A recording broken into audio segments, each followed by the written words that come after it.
Assalamualaikum warahmatullahi wabarakatuh. Halo Sobat Klasik, kembali lagi di channel Galeri Klasik Nusantara. Dalam video kali ini, saya akan membahas mengenai kitab ilmu tauhid yang berjudul Fathul Mubin.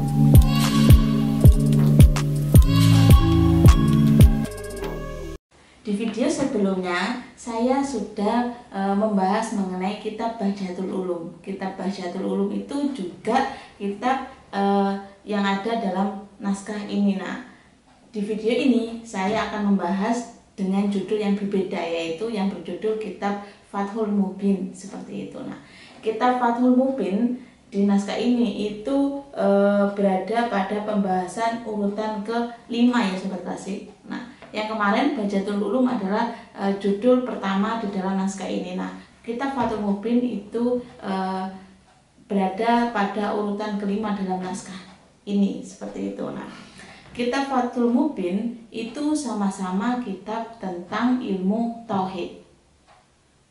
Namun berbeda pengarangnya, seperti itu.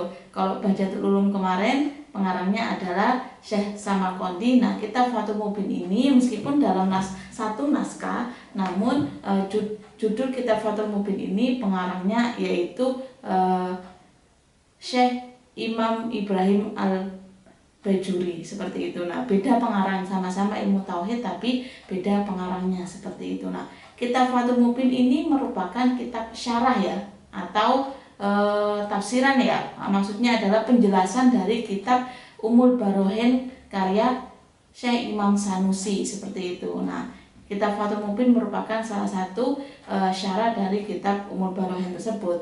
Syarah Ummul Barohin itu banyak, seperti itu, tidak hanya Fathul Mubin, ada banyak syarah-syarah dari Ummul Barohin, tapi yang saya bahas yaitu khusus syarah Ummul Barohin yang berjudul kitab Fathul Mubin karya Ibrahim Al-Bajuri, seperti itu. Nah, perlu Sobat Klasik tahu, Syekh Ibrahim Al-Bajuri ini merupakan salah satu Grand Syekh Al-Azhar University. Nah, beliau ini merupakan salah satu Grand Syekh di kampus Al-Azhar di Mesir, Kairo, Mesir itu, seperti itu. Nah, di beberapa jurnal, di beberapa artikel yang berbicara mengenai Grand Syekh Al-Azhar, nah, Syekh Ibrahim Al-Bajuri ini merupakan salah satu Grand Syekh yang ada di urutan ke-19, seperti itu. Nah, yang sehingga banyak ulama-ulama Indonesia seperti Syekh Abdul Manan itu yang berasal dari Tremas, itu merupakan salah satu murid dari Syekh Ibrahim Al-Bajuri ini, seperti itu. Nah, masuk ke isinya ya Sobat Klasik. Nah, kitab Fathul Mubin ini itu merupakan kitab yang berbicara tentang ilmu tauhid. Nah, fokus dari pembahasan di dalam kitab ini itu berbicara mengenai tentang sifat wajib Allah, sifat mustahil Allah, sifat jaiz Allah. Nah, hal-hal yang dibicarakan berbeda dengan Bahjatul Ulum kemarin ya. Kalau Bahjatul Ulum kemarin lebih fokus ilmu tauhid lebih fokus kepada rukun iman, yaitu iman kepada Allah, lalu pembahasan tentang iman kepada Nabi, kepada kitab, takdir, hari kiamat. Nah, kalau kitab Fathul Mubin ini fokus kepada iman kepada Allah itu, yaitu berbicara mengenai sifat wajib, sifat mustahil. Nah, itu fokus dari kitab Fathul Mubin ini.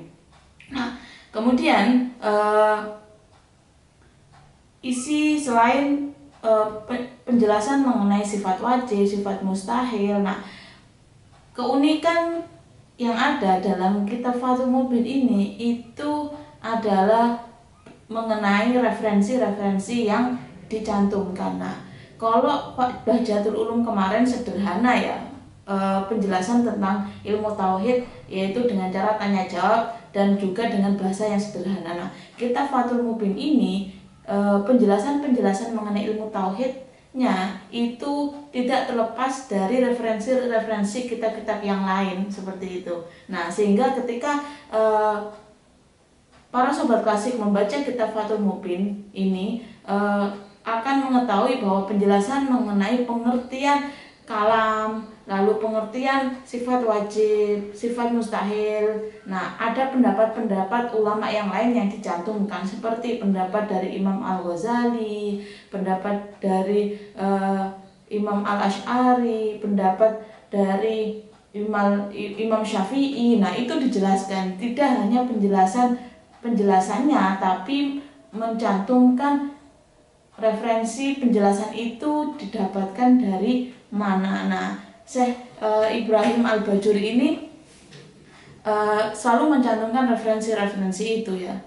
Tidak hanya pendapat semata, tapi ada sumbernya dari mana pendapat itu berasal, didapat dari pendapatnya siapa, dari tulisannya siapa, dari kitabnya. Misalkan dia menyebut juga ketika menjelaskan mengenai pendapatnya Imam Al-Ghazali, dia menyebut bahwa penjelasan itu diambil dari salah satu bukunya atau salah satu kitabnya yang berjudul Jami'ul Awam. Nah, itu tidak terlepas seperti itu. Nah, ini suatu hal yang menarik bahwa kitab tauhid Fathul Mubin ini bukan hanya sekedar penjelasan mengenai makna ilmu tauhid, tentang konsep tauhid, tapi juga bahwa banyak pendapat-pendapat ulama mengenai ajaran ilmu tauhid ini, seperti itu. Nah, lebih rinci lagi, kitab Fathul Mubin ini ketika menjelaskan mengenai sifat wajib bagi Allah, Syekh Ibrahim Al-Bajuri ini membagi beberapa hal, bahwa ada sifat wajib bagi Allah itu ada istilah-istilahnya. Sifat wajib bagi Allah ada 20 jumlahnya. Nah, 20 itu dibagi, ada pembagian lagi yang nantinya ada istilah yang sebut bahwa itu sebagai sifat nafsiyah, lalu sifat ma'ani, sifat salbiyah, dan juga sifat maknawiyah, seperti itu. Nah, 20 itu dibagi lagi. Sifat wajib Allah 20, tapi ada pembagian lagi ya sobat klasik. Sifat nafsiyah itu ada 1, yaitu wujud. Nah, wujud itu masuk dalam sifat wajib Allah yang disebut dengan istilah sifat nafsiyah, seperti itu. Lalu sifat salbiyah itu ada 5, seperti itu urutannya. Setelah wujud kan kidam, bako. Nah, kidam, bako itu masuk kepada istilah sifat wajib yang salbiyah. Kemudian 7 berikutnya disebut dengan ma'ani. 7 sifat wajib berikutnya itu disebut dengan ma'ani, yang diawali dengan sifat wajib kudrot. Nah, itu disebut dengan istilah sifat wajib yang ma'ani. Kemudian 7 yang terakhir disebut dengan sifat wajib maknawiyah, seperti itu. Nah, ada istilah-istilah yang disampaikan oleh Syekh Ibrahim Al-Bajuri mengenai tentang sifat wajib ini, bahwa tidak hanya sifat wajib ada 20. Nah, tapi lebih dalam lagi, kitab Fathul Mubin ini menjelaskan mengenai ada istilah-istilah dari 20 sifat wajib tersebut, seperti itu. Nah, kemudian penjelasan yang kedua tentang sifat mustahil. Nah, sifat mustahil adalah antonim atau lawan dari sifat wajib, seperti itu. Nah, itu penjelasannya hampir sama dengan kitab-kitab tauhid yang lain, seperti itu. Nah, ketika saya membaca kitab Fathul Mubin ini, yaitu yang ada di urutan ke-5 dalam naskah ini, seperti itu. Saya akan buka pelan-pelan ya, karena ini naskahnya sudah hampir laku kertasnya, sehingga harus pelan-pelan ketika memegang naskah ini, seperti itu. Nah, saya mendapatkan beberapa hal yang bisa menjadi perhatian para sobat klasik ketika menemukan atau membaca kitab Fathul Mubin ini. Nah, ada beberapa hal yang menarik ya, selain tadi ada referensi yang dicantumkan. Selain itu, bahwa kelebihan dari kitab Fathul Mubin ini itu adalah setiap pembahasan Syekh Ibrahim Bajuri ini memberikan contoh-contoh seperti itu, dan contoh-contohnya ini contoh-contoh yang sederhana yang ada di sekeliling kita, masyarakat selama ini, seperti itu. Contohnya misalkan ketika berbicara mengenai hukum adat. Nah, hukum perlu sobat klasik tahu bahwa hukum dibagi menjadi 3 menurut Syekh Ibrahim Bajuri. Ada hukum adat, hukum syara, sama hukum akal. Nah, ketika menjelaskan hukum adat, Syekh Ibrahim Al-Bajuri ini mencontohkan menggunakan analog makan dan kenyang seperti itu. Nah, makan dan kenyang kan suatu yang ada dalam keseharian masyarakat ya, keseharian seseorang ya. Nah, mencontohkan bahwa hukum adat itu contohnya seperti makan dan kenyang seperti itu. Nah, kemudian hal yang menarik lagi dari kitab Fathul Mubin ini, yaitu sebelum menjelaskan mengenai konsep tauhid tentang sifat wajib, sifat mustahil, itu ada penjelasan secara bahasa dulu.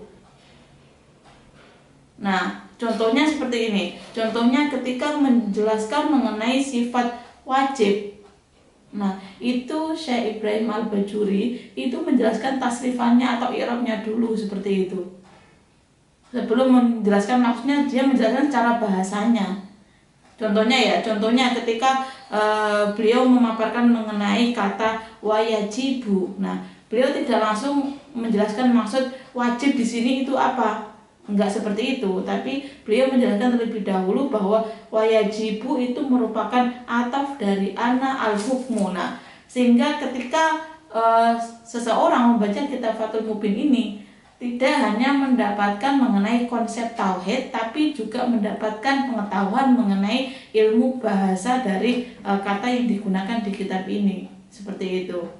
Nah, itu sehingga dapat double ya, dapat pengetahuan double. Selain memahami mengenai konsep tauhid, juga dapat memahami mengenai tata cara bahasa Arab ketika yang ada di dalam kitab-kitab tauhid tersebut, seperti itu. Nah, lalu menariknya lagi juga selain dari 3 hal tadi, kemudian saya mendapatkan bahwa kitab Fathul Mubin ini ketika menjelaskan konsep tauhid menurut Syekh Ibrahim Al-Bajuri itu juga terkadang menyebutkan dalil Al-Qur'annya seperti itu, sehingga tidak hanya penjelasan dari Syekh Ibrahim Al-Bajuri, tapi ada dalil syarak yang dijadikan pedoman ketika menjelaskan penjelasan itu, seperti itu. Tidak hanya penjelasan semata, tapi ada penjelasan bahwa penjelasan itu didapatkan ada contohnya di dalam Al-Qur'an seperti ini. Nah, itu menarik dari kitab Fathul Mubin ini. Nah, kelebihan berikutnya bahwa ketika pembaca dari kitab Fathul Mubin ini merupakan seorang akademisi ya, seorang yang atau seorang yang familiar dengan istilah-istilah yang ilmiah. Nah, kitab ini ketika menjelaskan penjelasan mengenai konsep tauhid ini banyak istilah-istilah ilmiah yang itu dipahami oleh para akademisi, sehingga ada hal-hal atau ada bagian-bagian yang, dan ini juga menjadi kekurangan juga menurut saya, bahwa ketika pembacanya adalah orang awam, orang yang orang yang asing dengan istilah-istilah seperti itu, seperti contohnya istilah tentang jirim, istilah tentang tajzi. Nah, demikian ulasan saya mengenai kitab Fathul Mubin ini. Semoga memberikan manfaat bagi para sobat klasik yang punya ketertarikan terhadap kajian naskah yang berupa kitab tauhid. Semoga bermanfaat. Wassalamualaikum warahmatullahi wabarakatuh.